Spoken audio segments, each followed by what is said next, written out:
Gjykata lë në burg 4 të arrestuarit për vrasjen mafioze të Devi Kasmit në Tiranë. Avokati i ekzekutorit grek deklaron se ai erdhi në Shqipëri vetëm si turist.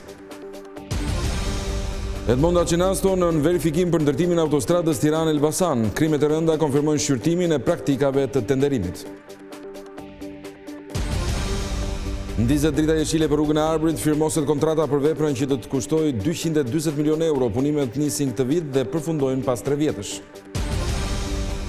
Tirana bën qartë se nuk e çdor nga çështja Lajme. Bushati deklaron se ajo do të trajtohet si një drejtë e njeriut. Presidenti grek kërcënon me negociatat me BE-n. Ardi Veliu emërohet drejtori i përgjithshëm i policisë së shtetit. Kryepolici i ri me një karrierë mbi 15 vjeçare merr firmën e Ramës pas propozimit të ministrit Xhafaj.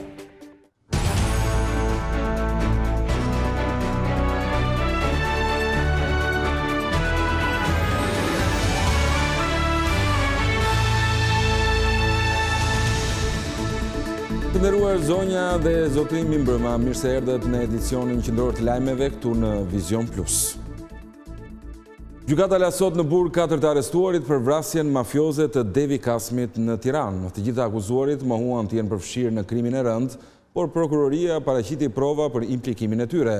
Avokati i shtetasit grek pretendoi se klienti i tij erdhi në Shqipëri vetëm si turist, por gjykata vendosi ta lërë në qeli deri në fund të hetimeve. 4 të arrestuarit si të dyshuar për vrasjen e 41 vjeçarit Devi Kasmi do të qëndrojnë prapa hekurave.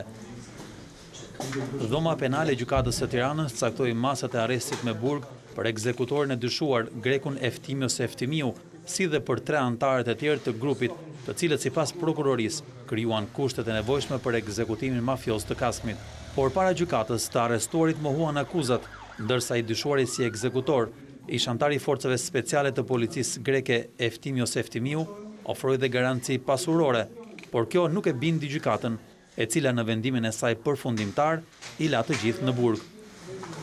Nga ana tjetër, avokati Visha pretendoi se klienti i tij ndodhet në Shqipëri si turist dhe se ka hyrë në mënyrë të rregullt. Mendoj që edhe deklarimi që bëri klienti im sot në gjykatë ishte më se objektiv, ku ka qenë pjesëmarrës për 13 vjetësh i forcave speciale, ka qenë mbrojtje të prokuror gjyqtar dhe shumë personave dhe me logjik tha, unë deri dje kam mbrojtur jetë njerëzit, sot nuk mund të vinë në Shqipëri për të marrë jetë njerëzit. Kjo ka mjaftuar pasi dhe vetë ai është tepër i befasuar dhe i habitur, pasi nuk ka asnjë dyshim apo provë dhe nuk e lidh asgjë me faktin për cilën ai akuzohet. 4 të arrestuarit u kapën në një shtëpi në Kodër Mëzez, e cila shërbente dhe si bazë e grupit kriminal. Nga ana tjetër për ngjarjen e rëndë është të shpallur në kërkim Aurel Hoxhallari, i cili dyshohet të jetë dhe organizatori i vrasjes. Ish avokati grek i Eftimios Eftimiu pranoi se klienti i tij ka qenë edhe më parë i dënuar për trafik kokaine, por sipas tij ai është përdorues dhe i varur nga droga, ndaj dhe ka marrë dënime të lehta. Ndërkohë Vizion Plus ka siguruar edhe dokumentin e sendeve personale që u gjetën Eftimiut pas vrasjes së Devi Kasmit. Të tjera detaje u zbardhën pas arrestimit të grupit që dyshohet si i përfshirë në vrasjen e Devi Kasmit më 29 janar në Tiranë. Sipas dyshimeve të prokurorisë, Kasmi u ekzekutua me disa plumba nga vrasësi grek Eftimios, pas arrestimit të cilit policia gjeti para dhe dokumente. Vizion Plus ka siguruar proces verbalin e prokurorisë, ku detajohen të gjitha sendet që u sekuestruan vrasësit të dyshuar. Nga dokumenti zbulohet se 42 vjeçarit greki janë sekuestruar rreth 2.000 euro, pasaport greke me emrin e tij, patent greke, celular, kartë debiti, por dhe foto të një vajze me shtetësi greke. Mësohet se 42 vjeçari ka qenë i dënuar dhe në Greqi për posedim të lëndëve narkotike kokainë. Ish avokati i tij grek Sakis Kehaoglu në një lidhje telefonike me Vizion Plus shpreh se në vitin 2016 Eftimios u akuzua së bashku me disa shtetas serb për trafik narkotikësh. I know Eftimiu for many years. Në vitin 2016, ai ishte klienti im ku u akuzua me disa shtetas serb në qytetin e Artës për trafikim kokaine. Ai ka qenë në burg për disa muaj dhe në procesin gjyqësor vitin e kaluar. Pra në vitin 2017, ai u akuzua dhe për krijim të organizatës kriminale dhe u shpall fajtor për posedimin e një sasie kokaine. Por pas disa faktorëve gjatë procesit dhe arsyetimeve të mbrojtjes, ai rezultoi si person i varur nga drograt, pra një përdorues. Kështu ai u dënua me 4 vjet heqëlirie dhe më pas dënimi u pezullua dhe pas disa muajsh u lirua. Sipas avokatit grek, kjo ishte hera e fundit që dëgjoi për klientin e tij deri para pak ditëve më parë kur u arrestuan në Shqipëri me akuzat e vrasjes. Sipas tij, ai ka tentuar të kontaktojë me policin, por diçka e tillë nuk është bërë mundur, derisa familja është detyruar të kontaktojë me avokat shqiptar. The Albanian lawyers now, they are in charge. Familja e tij ka punësuar avokat shqiptar, të cilët më kanë thënë se insiston se është i pafajshëm për akuzat e vrasjes. Avokatët shqiptar po ndjekin dosjen. Grupi i përbërë nga 5 persona, njëri prej të cilëve i shpallur në kërkim u arrestuan 2 ditë më parë, ndërsa në shtëpinë e cila konsiderohet nga policia si baza e tyre, u gjet një arsenal armësh, mes tyre snajpera, tritol dhe lëndë narkotike. Ish-ministri i Transporteve Edmonda Gjenasto po verifikohet nga krimet e rënda për tenderat e autostradës Tiranë-Elbasan. Një ditë pas arrestimit të 2 zyrtarëve për këtë dosje, prokuroria konfirmoi për Vizion Plus kontrollet ndaj të gjithë dokumenteve të projektit. Dëmi shkaktuar shtetit nga abuzimet llogaritet në $54 milion. Prokuroria e krimeve të rënda ka shtrirë verifikimet për abuzimin me tendera në rrugën Tiranë-Elbasan edhe jashtë autoritetit rrugor. Mësohet se në si do të kaloj ish-ministri transporteve Edmonda Gjenasto, por edhe ish zyrtarë të tjerë të lartë. Prokuroria e krimeve të rënda konfirmoi për Vizion Plus se po shqyrtohen veprimet e ish-ministrit të LSI-s për procedurë tenderuese apo edhe në fazën e ndërtimit të autostradës, për të cilën kontrolli i lartë i shtetit bëri kallëzim në prokurori për keq menaxhim të projektit. Organi akuzës dyshon se ish zyrtarët e lartë të transporteve kanë shpërdoruar detyrën apo edhe kanë konsumuar veprën penale të korrupsionit. Për dosjen, kallëzim në prokurori depozitoi dhe ministri i infrastrukturës Damian Gjiknuri një vit më parë. Prokuroria lëshoi 2 urdhër arreste për ish drejtorin e menaxhimit të projektit, Aksel Qërduku dhe Alben Salitën, drejtori aktual i njësisë së menaxhimit të projektit për rrugën. I njëjti urdhër arrest u lëshua dhe për ish kryetarin e ARSH-s, Dashamir Xhikën, në një kohë që atij u caktua masa e arrestit në burg në çështjen tjetër të abuzimeve për segmentin Elbasan-Gjinar. I pranishëm në këtë proces në Elbasan ishte edhe vetë ish-ministri Gjenasto. Prokuroria e krimeve të rënda pritet të bashkojë dosjet në një kohë që abuzimet me tenderat numërojnë 11 persona të arrestuar dhe një dëm që prokuroria e përllogarit në $54 milion. Firmoset kontrata për ndërtimin e rrugës së Arbrit, ky aks do të jetë i pari që ndërtohet nëpërmjet programit €1 miliard. Ministri i Infrastrukturës Damian Gjiknuri tha se vepra e cila do të kushtojë €240 milion do të shlyhet në një afat prej 13 vjetësh. Qeveria shqiptare ka zyrtarizuar kontratën me kompaninë Gjoka Construction për ndërtimin e rrugës së Arbrit. Kontrata është lidhur në Ministrinë e Infrastrukturës dhe kostoja totale e projektit arrin në €240 milion. Sipas të dhënave, puna për ndërtimin e veprës do të nisë brenda 2018-s dhe po brenda këtij viti do të sigurohet dhe financimi.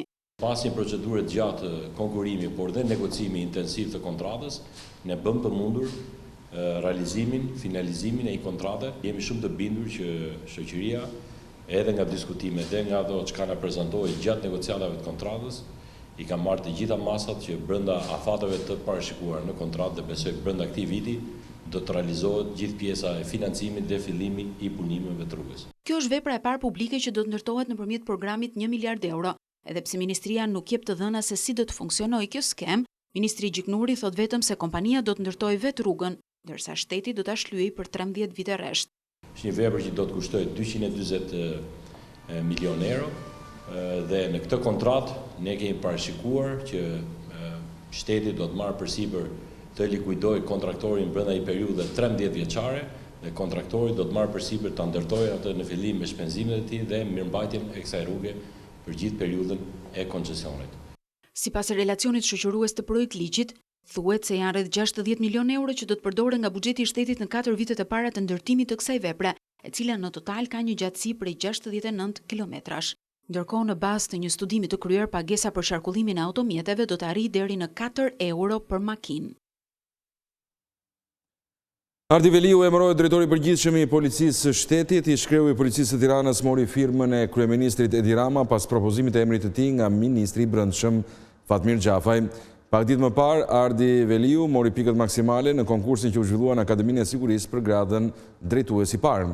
Prej vitesh Veliu, me një karrierë mbi 15 vjeçare në polici, ka mbajtur pozicionet të larta drejtuese, mes tyre shefi i qarkullimit rrugor dhe së fundmi drejtor në policinë e kryeqytetit. Ardi Velius vendëson në detyrë ish drejtorin e përgjithshëm Haki Çako.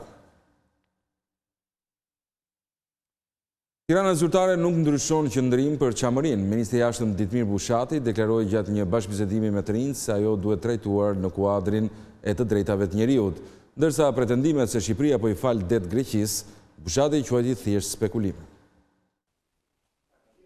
Ministri i Jashtëm Ditmir Bushati qëndron linjës së kryeministrit Edi Rama për Çamërinë. Shefi i diplomacisë thotë se ajo duhet trajtuar si çështje të drejtave të njeriut dhe jo si përgjegjësi kolektive. Nuk flasim për një koncept të përgjegjësisë kolektive, siç për fat keq dëgjojmë një politikan grek që i referohet edhe sot e gjithë ditën. Ne dëshirojmë që komuniteti Çam apo në mënyrë individuale nuk diskutohet, sepse edhe drejta e gëzimit pronësisë është një drejtë individuale, të ketë mundësinë që ti drejtohet në një të ardhme instancave greke për përfitimin e drejtës pronësisë. Sikundër për ne, ka qenë dhe mbetet i rëndësishëm çështja e drejtës përkujtimore. Nuk ka qenë dhe nuk është qëllimi ynë për të ulur me palën greke për të rishkruar historinë, për të ndryshuar mendjen njëri tjetrit rreth një ngjarje të caktuara historike, por për të kanalizuar zgjidhjen e kësaj çështje. Kreu i diplomacisë është pyetur dhe mbi marrëveshjen e re të detit, për të cilën edhe një herë ka hedhur poshtë të gjitha zërat për shitje territori. Çdo diskutim në media apo në hapësirën publike për ta shkëlqyer 12 mindje apo për falje apo shitje të zonave naftmbajtëse, gasjellëse nga ana jonë te Greqia është thjesht një shpifje dhe koha do ta vërtetojë në momentin që grupi i punës do të ulet dhe do të kthehet një grup negociator mbi bazën e një plotfuqishmërie të qartë që do të merret nga presidenti i Republikës, siç e përcakton ligji dhe kushtetuta për çështje të tilla. Ministri Bushati u ndal dhe tek hapja e negociatave ku nënvizoi se një bllokim i mundshëm nga ana e Greqisë nuk është një opsion i favorshëm edhe për vetë shtetin fqinj. Presidenti grek deklaron se çështja Çame nuk ekziston. Prokopis Pavlopoulos i kërkon Tiranës zyrtare të ketë kujdes dhe të mos rrezikojë integrimin e vendit në Bashkimin Evropian. Presidenti i Greqisë, Prokopis Pavlopoulos, gjatë fjalës së tij drejtuar ushtrisë dhe drejtuesve të aviacionit, ka dhënë një mesazh edhe për Shqipërinë. Duke marrë shkas nga qëndrimi kryeministrit Edi Rama në emisionin Real Story të gazetarit Sokol Balla në Vizion Plus, në lidhje me çështjen Çame, kreu i shtetit grek tha se ajo nuk ekziston dhe nuk duhet të diskutohet. Në lidhje me Shqipërinë fqinje kërkohet zbatimi dhe respektimi i së drejtës ndërkombëtare dhe së drejtës evropiane, dhe mbi të gjitha respekt për të drejtat e njerëzit. Nëse kjo quhet e drejta për pronë ose kjo quhet e drejta e minoriteteve, e kemi thënë edhe më parë me të gjitha tonet, përsa kohë që nuk ka vetëm tendencë të padurueshme por provokative të Shqipërisë lidhur me çështjen jo të ekzistencës së Çamarisë, përtej kësaj nuk mund të diskutohet. Tepër i ashpër në qëndrimin e tij për Shqipërinë, presidenti Prokopis Pavlopoulos i kujtoi edhe një herë Tiranës përpjekjen për integrimin në Bashkimin Evropian. Është e pakonceptueshme që lidershipi i Shqipërisë në këtë moment të ngrejë çështjen e Çamarisë. Përveç faktit se kjo çështje nuk ekziston, është më mirë të mos kujtojë Shqipëria çfarë do të thonë historia e të ashtu quajturve Çam gjatë mizorive naziste edhe në Greqi. Nëse dëshiron të ketë ndonjë perspektivë europiane, më vjen keq që jam kaq i pret, por ditë të tilla, duke festuar çështjen e Holokaustit, të guzoj të flas për Çamët. Reagimi presidentit vjen në një kohë kur Tirana e Athina kanë zhvilluar 2 raunde negociatash për zgjidhjen e çështjeve të mbetura pezull e pritet nënshkrimi marrëveshjes së partneritetit strategjik. Vendet e Ballkanit Perëndimor duhet të shënojnë progres konkret me reformat për të mundësuar anëtarësimin në Bashkimin Evropian. Strategjia e zgjerimit e cila prezantohet nesër kërkon forcimin e shtetit ligjor dhe zgjidhjen e konflikteve mes shteteve kandidate. Komisioni Evropian prezanton të martën strategjinë e zgjerimit me vendet e Ballkanit Perëndimor. Sipas dokumentit, vendet e rajonit nuk mund të bëhen pjesë e Bashkimit Evropian në kushtet në të cilat ndodhen aktualisht. Më parë duhen përmbushur detyrimet kryesore, veçanërisht në krijimin e shtetit ligjor dhe zgjidhjen e mosmarrëveshjeve dypalshe mes tyre. Zëri i Amerikës raporton se dokumenti nënvizon edhe për një angazhim në rritje të vetë Bashkimit Evropian për rajonin, për t'i mbështetur më shumë këto vende në rrugëtimin e tyre. Dokumenti bën të qartë se njeh përparimin e bërë ndër vite, por në mënyrë që vendet të përmbushin të gjitha kushtet e anëtarësimit dhe të forcojnë demokracitë e tyre, ende kërkohen reforma gjithëpërfshirëse dhe bindëse. Situata mes Serbisë dhe Kosovës shikohet si delikate, pa një normalizim efektiv dhe gjithëpërfshirës të marrëdhënieve Beograd-Prishtinë nëpërmjet dialogut të lehtësuar nga BE-ja, nuk mund të ketë stabilitet të qëndrueshëm në rajon, ndërkohë Serbia dhe Malizi janë të vetmet vende të Ballkanit Perëndimor të cilat do të marrin afat të qartë kalendarik për pranimin e mundshëm në BE në vitin 2025, ndërsa datat e integrimit evropian të vendeve të tjera të rajonit nuk përmenden. Një denoncimi të ashtëquajturit qytetar digital ka mjaftuar për Sali Berishën që të bëjë thirrje për sulm kibernetik ndaj qeverisë. Ish-kryeministri u kërkon hakerave të godasin Ramën që sipas tij kërkon të shtetëzojë të gjitha programet kompjuterike. Ish-kryeministri Sali Berisha bën thirrje për sulm kibernetik ndaj qeverisë shqiptare. Në një postim në rrjetet sociale, Berisha ka motivuar thirrjen me vendimi për të kaluar në varësi të Agjencisë Kombëtare të Informacionit çdo faqe të qeverisë dhe institucioneve shqiptare, që për liderin historik të Partisë Demokratike është de facto një shtetëzim i programeve kompjuterike.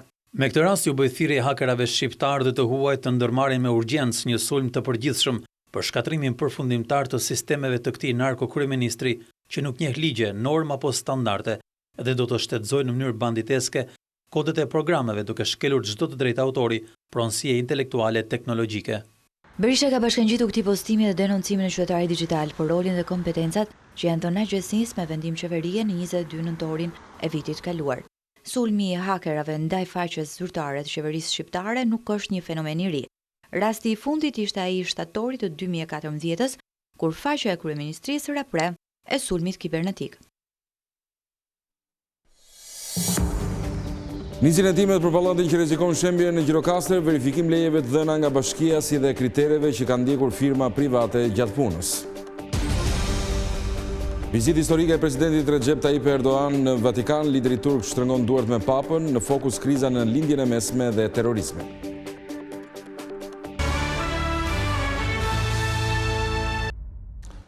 Shumë shtëpi të fshatit Ferras në Fier janë ende në pushtetin e ujit. Banorët tregojnë se kanë mësuar dëme të mëdha pasi orendit u kanë dalë tërësisht jashtë përdorimit. Kjo e moshuar është një nga banorët e fshatit Ferras në Levan që është dëmtuar nga përmbytjet. Banesa e saj nuk i shpëtoi dot vërshimit të lumit Vjos një ditë më parë. Jam e sëmur për vete, nuk mundem, kam qëtë dje në ujra, që rri. S'kam as njeri në shtëpi, jam vetë farë. Të tëra dëmet jem, unë ratë parë dua shtëpinë më pikon lartë, poshtë po kërë shtëpia brëna.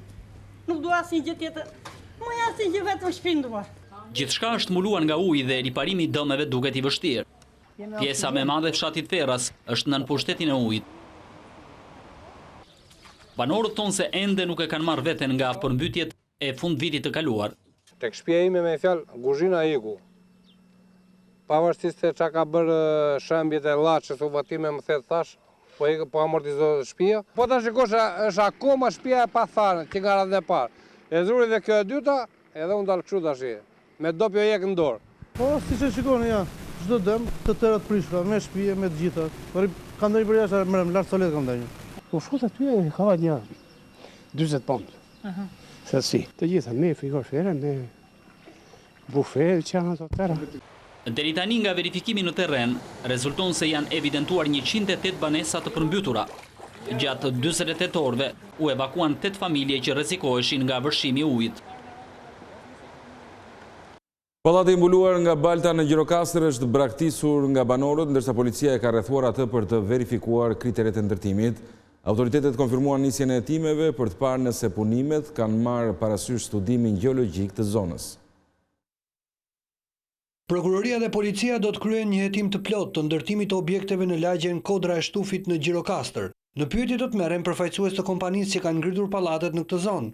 Nisja e hetimeve u konfirmua edhe nga zëvendës ministri i mbrojtjes Petro Koçi, i cili përpara banorëve konfirmoi verifikimet që do të bëhen në zyrat e pushtetit vendor, si dhe tek kompania private.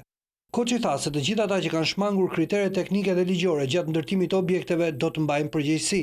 I gjithë ky, po themi, rreth njerëzish dhe autoritetesh që mbajnë përgjegjësi, sigurisht që duhet të jap llogari diku. Të gjithë, qofshin këta vendor apo qendror, që disponojnë të dhëna dokumentacione që vërtetojnë se në fundit kjo leje nga pikpamja e ekspertizë gjeologjike është dhënë jo sipas kushteve objektive, sigurisht do mbahet polisi. Hetimi sipas zëvendës ministrit të mbrojtjes nuk duhet të përqendrohet vetëm tek pallati që u mbulua nga uji e balta të shtunën e 3 Shkurtit.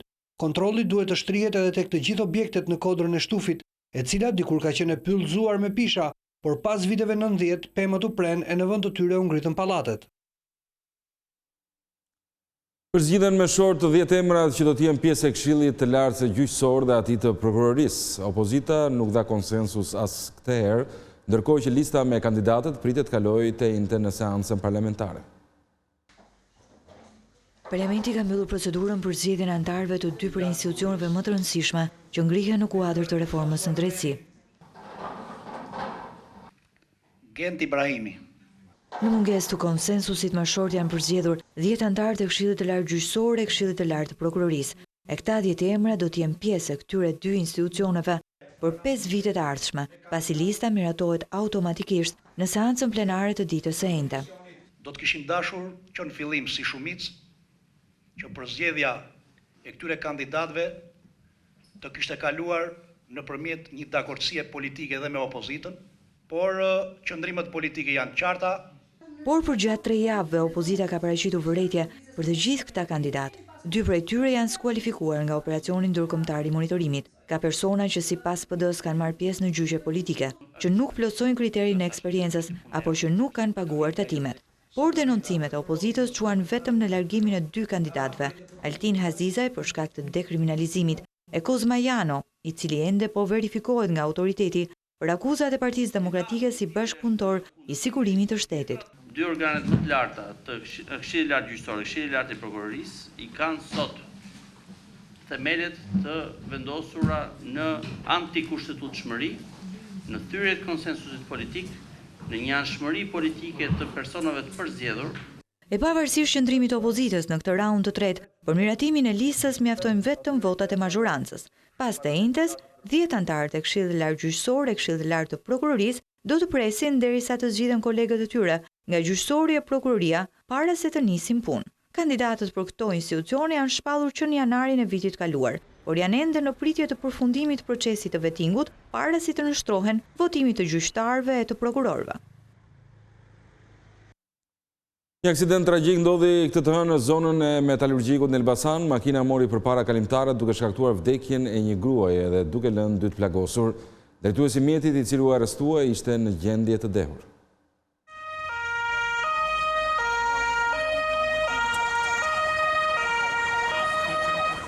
Mëngjesi i kësaj të hënë ka qenë fatal për një 48 vjeçare në Elbasan, e cila humbi jetën pasi u përplas nga një mjet tip Benz në dalje të qytetit. Viktima është Vjolca Stoçeni, banuese në Bradashesh. 3 kalimtarët, të cilët po kalonin rrugën, u përplasën nga një mjet që ecte me shpejtësi. Ngjarja ndodhi pranë metalurgjikut në rreth rrotullimin e Bradasheshit. Mjeti tip Benz mori përpara 2 gra dhe një burr i cili ishte me biçikletë. Për shkak të plagëve të marra, 48 vjeçaria ndroi jetë në vend, ndërsa 2 të plagosurit e tjerë u dërguan në spitalin rajonal të Elbasanit. Gjendja shëndetësore e tyre vazhdon të jetë e rëndë, ndërkohë drejtuesi i mjetit që shkaktoi aksidentin është ndaluar nga uniformat blu. Sipas policisë, përplasja ndodhi për shkak të humbjes së kontrollit të makinës nga drejtuesi 35 vjeçar, i cili ka qenë nën efektin e alkoolit. Banorët e Tiranës kanë afat deri në 28 shkurt për të lidhur kontratat me ujësjellësin. Pas këtij afati, sipas kryebashkiakut Veliej, abuzuesit do të përballen me ligjin. Kryetari i Bashkisë së Tiranës u bën apel qytetarëve që brenda 28 shkurtit të lidhin kontratat me ujësjellësin. Pas këtij afati për familjarët dhe bizneset abuzuese, nuk do të ketë më tolerime.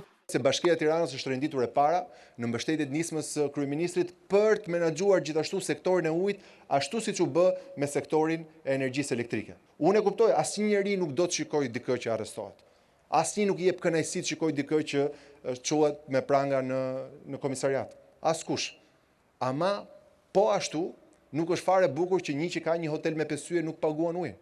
Krahas aksionit për ujin e pishëm, Bashkia paralajmëron disiplinimin e zhurmave në lokale, duke ndarë zonat rezidenciale nga ato argëtuese. Kështu që kemi filluar një proces bashkë me Ministrinë e Mjedisit, bashkë me udhëheqjen e kryeministrit, për të siguruar që në qytetet tona dhe këto hapësira, siç kanë filluar të transformohen hapësirat në qytet, për okupimin e hapësirës publike, të sistemohen dhe këto që quhen le themi industria e argëtimit. Këtu deklarata kryetari Velia i bëri nga Akademia e Policisë, ku Bashkia nënshkroi marrëveshje për trajnimin e policëve bashkiak. Lezhë është një nga qytetet ku po zbatohet projekti pilot i kryerjes së mësimeve gjatë pasdites në shkollë. Ministri i Arsimit Lindita Nikola siguroi se nisma do të lehtësoj prindrit dhe do të forcojë rolin e shkollës. Bëjmë detyrat e shtëpisë është projekti më i ri i Ministrisë së Arsimit, i cili mundëson që nxënësit të bëjnë mësimet pasdite brenda mjediseve të shkollës. Kryeministri Edi Rama ishte këtë të hënë në shkollën 9-vjeçare Beslidhja në Lezhë, së bashku me ministren Nikola, për të parë nga afër implementimin e nismës. Paraprakisht kryeministrin ne kemi informuar prindrit dhe ka qenë vullnet dhe nxjerrje të prindërve që fëmijët e tyre të ishin pjesë e këtij programi, bëjmë detyrat e shtëpisë. Ndihmon shumë fëmijët edhe zhduk atë pabarazin midis një fëmije që ka mundësinë prindri në shtëpi ta ndihmojë dhe një tjetër që se ka. Nisma është mirëpritur nga fëmijët, si edhe nga mësuesit e prindërit, të cilët në raste jo të pakta nuk mund të ndihmojnë dot fëmijët e tyre në shtëpi. Dihet se shumica e fëmijëve i kanë prindrit në punë deri në orën 4, edhe kjo i bën që ata nëse kohën e lirë të tyre derisa vinin prindrit, mund ta shpenzonin jashtë me shokët ose në lojra elektronike, tash ata janë gjithë së bashku, konsultohen dhe i bëjnë detyrat më mirë dhe për ditën e nesërme. Ne që në fillim që është prezantuar kjo nismë, kemi qenë të gatshëm të bëhemi pjesë e kësaj nisme, është mirëpritur shumë mirë nga prindrit dhe më rëndësishme është mirëpritur nga vetë fëmijët. Këtë tregon edhe në numër i madh i fëmijëve, unë që ose në klasë kam 30 nxënës, te kjo nismë marrin pjesë 22 nxënës. Ministri Nikola tha se zbatimi i nismës do të kalojë me shumë përgjegjësi nga familja tek shkolla, duke e forcuar edhe më shumë rolin e saj edukues. Nisma pilotohet këtë vit në 20 shkolla 9-vjeçare të Tiranës, Elbasanit, Lezhës, Fierit dhe Korçës. Administrata tatimore do t'i zhvendos kontrollet edhe në pikat e shitjes me shumicë në tregjet kryesore. Bizneset do të kalojnë në skaner për pajisjet fiskale si dhe për lëshimin e faturave tatimore. Lufta kundër informalitetit do të zhvendoset në një tjetër nivel, tashmë duke kontrolluar subjektet në terren. Administrata tatimore në 2 muajt në vijim do të fokusohet në kontrollin e disa sektorëve që ajo i konsideron me risk, bëhet fjalë për tregjet kryesore, pikat e shumicës si dhe transportin e udhëtarëve. Strukturat e hetimit tatimor do të nisin një sër verifikimesh intensive në territor, ku do të përfshihen, po themi, tregjet e mallrave industriale dhe atyre ushqimore, njësitë e shitjes dhe magazinimit me pakicë dhe me shumicë, dhe gjithashtu kontrolle intensive do ketë në të gjitha akset kryesore në qark vendi, ku do të verifikohet lëvizja e mallrave, pra nëse ato janë të shoqëruara me faturë ose jo, si dhe njëkohësisht dhe transporti i udhëtarëve. Aksionet kanë si qëllim verifikimin e lishmërisë së bizneseve që nga pajisjet fiskale, faturat tatimore, sigurimin e punojësve e të tjerë. Verifikimin nëse këto tatim pagues janë të regjistruar në organet tatimore apo në QKB, nëse përdorin pajisjet fiskale, pra lëshimin e kuponit tatimor dhe gjithashtu të faturave tatimore, verifikimi i transportit të mallrave kryesisht për ato tatim pagues të cilët e realizojnë nëpërmjet furgonave apo transporteve të ndryshme. Lufta kundër informalitetit ka qenë e vazhdueshme, por bizneset kanë kërkuar që këto aksione të jenë të mirë studiuara në mënyrë që t'japin efektin e duhur në disiplinimin e tregut. Për të parë pas 59 vjetësh një udhëheqës turk viziton Vatikanin. Presidenti Recep Tayyip Erdogan takoi Papa Franceskun në selinë e shenjtë, me cilin diskutoi për krizën në lindjen e mesme, terrorizmin dhe çështjen e migrantëve. Ndërkohë qindra pjesëtar të komunitetit kurd protestuan në rrugë dhe u përplasën me policinë. Në një vizitë konsideruar si historike në Vatikan, presidenti turk Recep Tayyip Erdogan u shtrëngoi duart në Vatikan me Papa Franceskun në një takim që zgjati rreth 50 minuta. Biseda u zhvillua me dyert të mbyllura në selinë e shenjtë. Papa i dhuroi presidentit një medalion me Angjëllin e Paqes, simboli një bote në paqe e pa luftë, ndërsa Erdogan kishte zgjedhur për Papa Franceskun një vepër në qeramik të qytetit të Stambollit, si dhe disa libra të teologut musliman Rumi, të shkruara edhe në gjuhën italiane. Në qendër të takimit ishte situata në lindjen e mesme, çështja e Palestinës, e Jeruzalemit, gjendja në Siri, Liban dhe Irak, si dhe problematikat e lidhura me krizën e emigracionit dhe ndihmat humanitare. Presidenti turk zhvilloi një takim në Vatikan edhe me sekretarin e shtetit, Pietro Karolin. Pas bisedave në Vatikan, Erdogan u prit edhe nga homologu i tij italian, Sergio Mattarella, në pallatin presidencial në Rom. Në takim mori pjesë edhe ministri i jashtëm italian, Angelino Alfano. Italia është një partner strategjik i Turqisë dhe një herë është partner i tretë ekonomik, u shpreh Erdogan. Dy homologët folën për marrëdhëniet mes dy vendeve, si dhe për tema të rëndësishme të politikës ndërkombëtare. Vizita e Erdogan në Rom u zhvillua në masa të rrepta sigurie. Komuniteti kurd dhe aktivistë të organizatave jo qeveritare italiane në mbrojtje të lirive e të drejtave njerëzore protestuan kundër vizitës së tij, nën parullat Erdogan vrasës apo larg duart nga Kurdistani. Ndërkohë policia arrestoi 5 protestues. Gjykata le në burg 4 të arrestuarit për vrasjen mafioze të Devi Kasmit në Tiranë. Avokati i ekzekutorit grek deklaron se ai erdhi në Shqipëri vetëm si turist.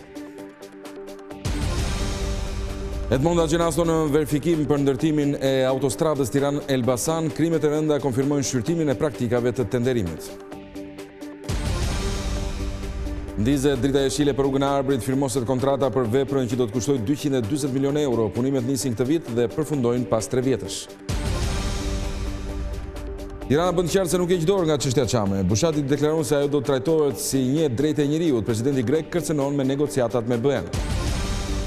Ardi Veliu emërohet drejtori i përgjithshëm i policisë së shtetit. Kryepolici i ri me një karrierë mbi 15 vjeçare merr firmën e Ramës pas propozimit të ministrit Xhafaj. Shikues nderuar, ishte gjithçka për këtë edicion informativ. Për më shumë informacione në çdo kohë mund të klikoni në adresën tonë të internetit vizion+.tv, si dhe në rrjetin social Facebook. Bashkë kemi përfunduar tu, mirupafshim.